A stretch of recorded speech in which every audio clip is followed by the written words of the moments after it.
francs bi.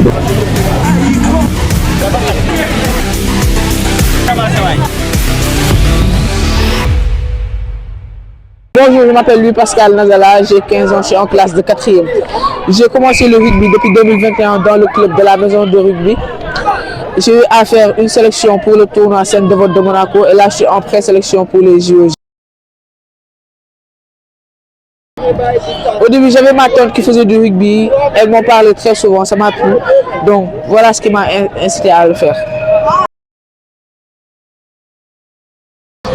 Elle m'a appris la solidarité, l'engagement, l'entraide et tout.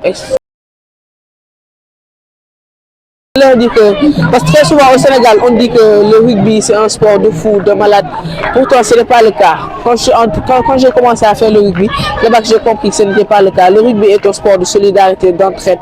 vraiment, qui demande vraiment de travailler beaucoup ton mindset, tu vois, comme ça je peux le dire. Merci à la maison du rugby. Bonjour, je m'appelle Mankoumba, j'ai 15 ans.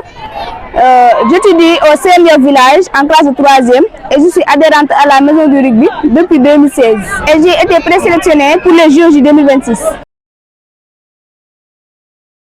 Je suis sur le terrain, je me sens plus féminine mais un peu plus masculin. Ça me donne la sensation d'être plus forte. J'aime beaucoup jouer au rugby car ça me donne du plaisir.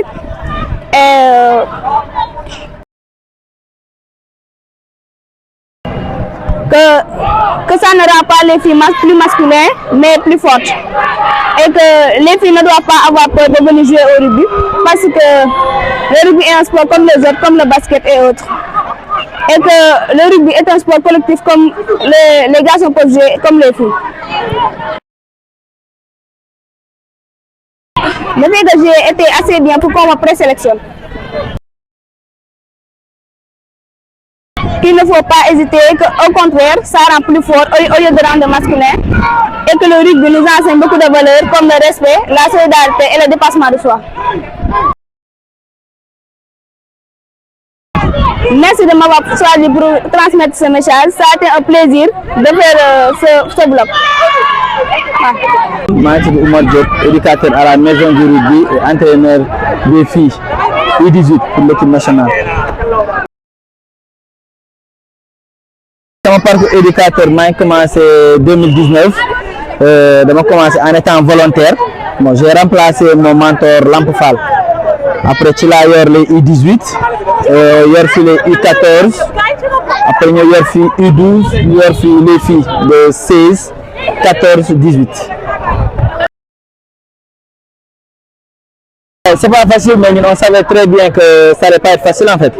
Et que bon, de fur et à mesure, on peut dire qu'il y a des éducateurs, en étant éducateur, donc c'est pas trop difficile quoi. On a une expérience, surtout chez les filles.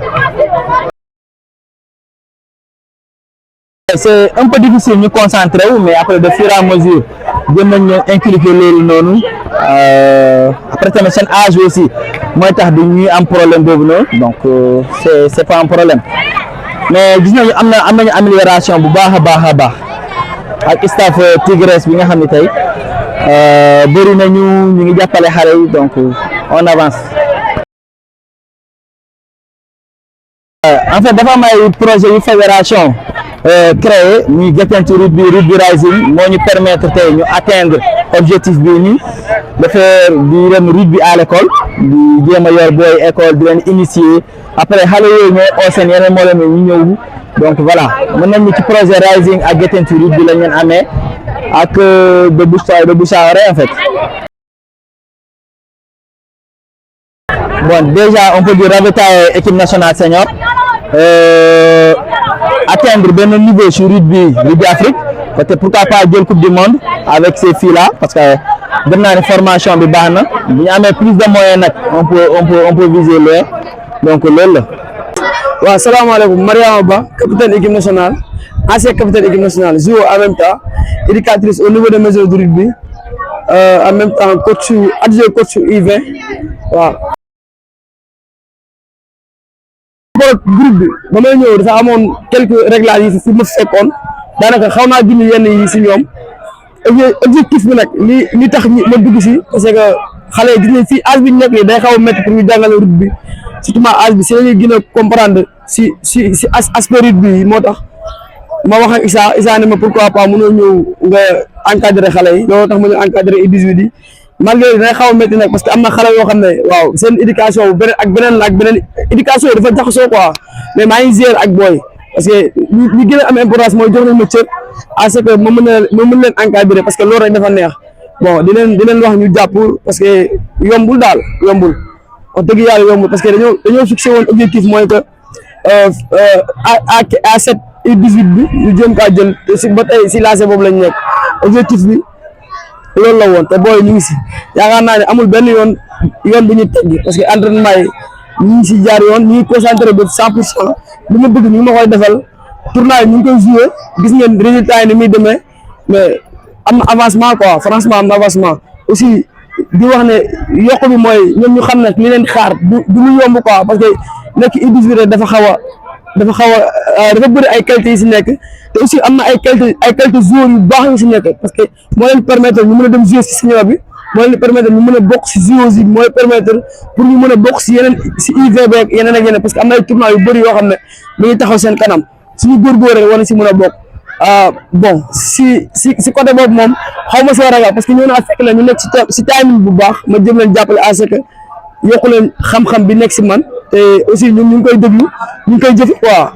yombul woon nag parce que mën naa ne ki fi nekkoon ak man bokkul lu ñuy jàngale mais booy teewul ñu ngi teewlu li ma bëgg te boobu ba tey ñu ngi koy def bon comme ça va quoi loolu laa mën a wax. à ce que bu dee sax benn mu génn maison du rugby bi ñu xam ne ni kii carrément si loxo Mariama la jaaree moom sama objectif loolu la te aussi jéem a def à ce que bu sélection fu mu munti am rek booy bokk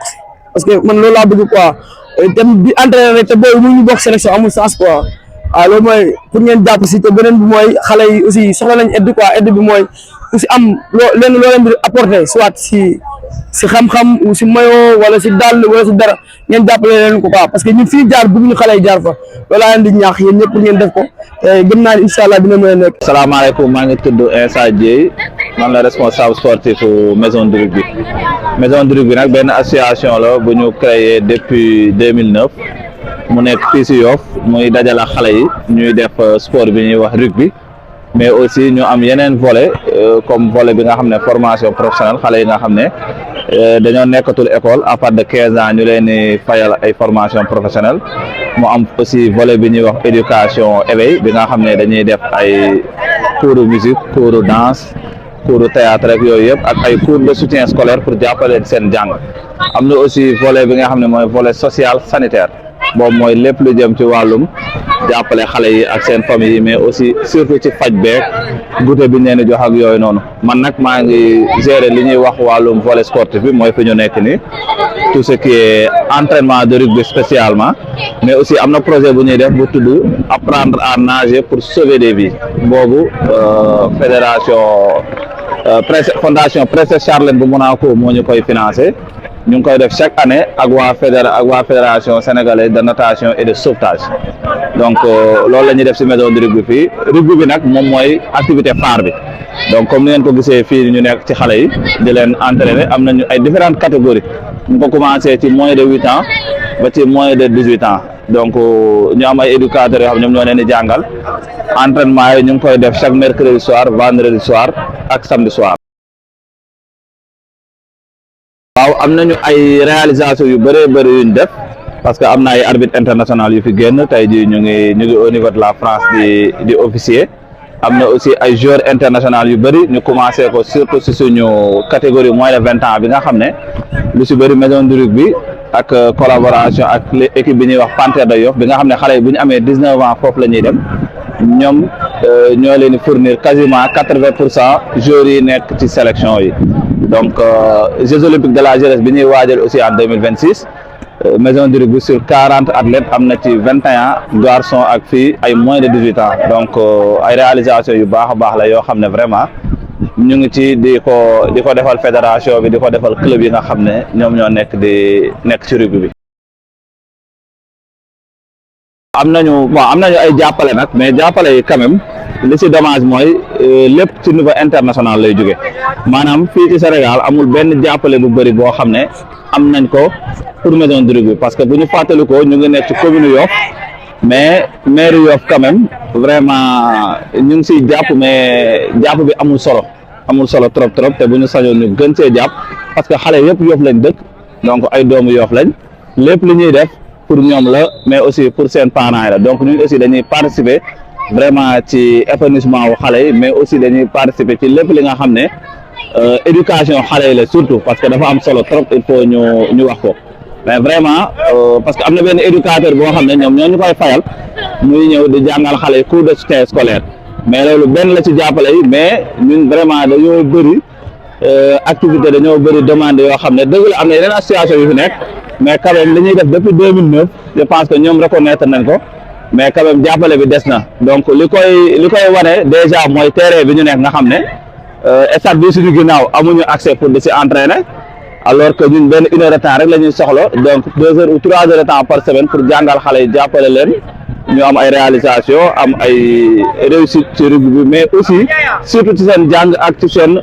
dundin ñoom suñu màggee pour nekk ay bons citoyens donc loolu mooy vraiment objectif maison du rugby mais jàppale bi vraiment des na daal côté local comme muy la mairie de Yoff comme muy yeneen kii yi nga xam ne pàcc yi nga xam ne war nañ mën a jàppale xale yi gisuñ ci suñu bopp trop au niveau local. mot de la fin bi c'est vraiment remercier ñëpp ñi nga xam ne de loin comme de près ñu ngi jàpp ci affaire yi franchement parler parce que lii nii dafa nekk loo xam ne luñ koy am bëriwul donc ñëw jël xale yi wane li ñuy def loolu bëriwul lu muy am donc déjà di leen remercier waa Teranga Sène di wax gars yi na si ñëpp jàpp parce que vraiment ñu ngi def liggéey bu mucc ayib waaye tamit di remercier suñu partenaires yëpp yi nga xam ne vraiment ñu ngi jàppale ñu siy jiital le président Maître Guedel bi nga xam ne vraiment mu ngi jàpp bu baax a baax si maison de rugby bi nga xam ne xale yee leen ñor quoi donc merci beaucoup.